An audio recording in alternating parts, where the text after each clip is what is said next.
Assalamualaikum warahmatullahi wabarakatuh. Kembali lagi di channel Giri Bagus Bagaskara. Di video kali ini aku akan mengajak teman-teman semuanya untuk mengulas kembali tentang jembatan terpanjang di tengah laut yang ada di Sukabumi, Jawa Barat. Nah, teman-teman bisa lihat link selengkapnya atau video selengkapnya di link deskripsi nanti, teman-teman.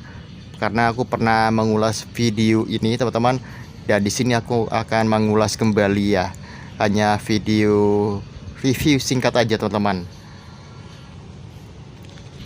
Dan itu dia, teman-teman, jembatan terpanjang di tengah laut ya, di Samudra Hindia, di pantai selatan Sukabumi ya.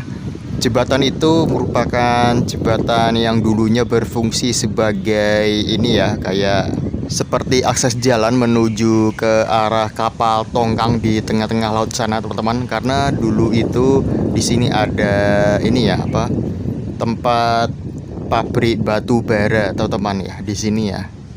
Dan sekarang jembatan ini sudah tidak digunakan lagi, tidak difungsikan lagi seperti dulu, hanya digunakan untuk warga setempat untuk mancing ikan di tengah-tengah laut sana, teman-teman.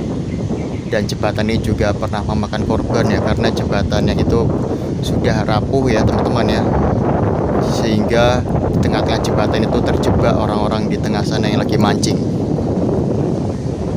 Jadi kita jalan-jalan melihat kembali keindahan pantai di tengah-tengah jembatan di tengah laut ini, teman-teman ya, di daerah Tegal Belut, Sukabumi, Jawa Barat. Ini dia, teman-teman ya. Teman-teman bisa lihat video review selengkapnya di link deskripsi ya tentang video ini. Di sini aku hanya mengulas sebentar aja, teman-teman ya, di jembatan terpanjang di tengah laut di Tegal Belut ya.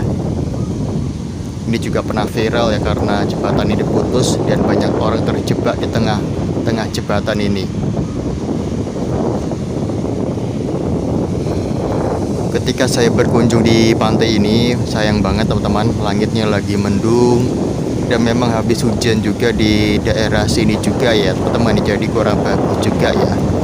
Dan ombaknya juga sangat besar sekali, mengerikan, teman-teman ya. Jadi kita tidak boleh ke tengah-tengah ya, karena berbahaya, ombaknya sangat besar sekali ya. Dan di sini juga pantainya, pasirnya di sini tuh berwarna kehitaman, teman-teman ya. Cakep banget.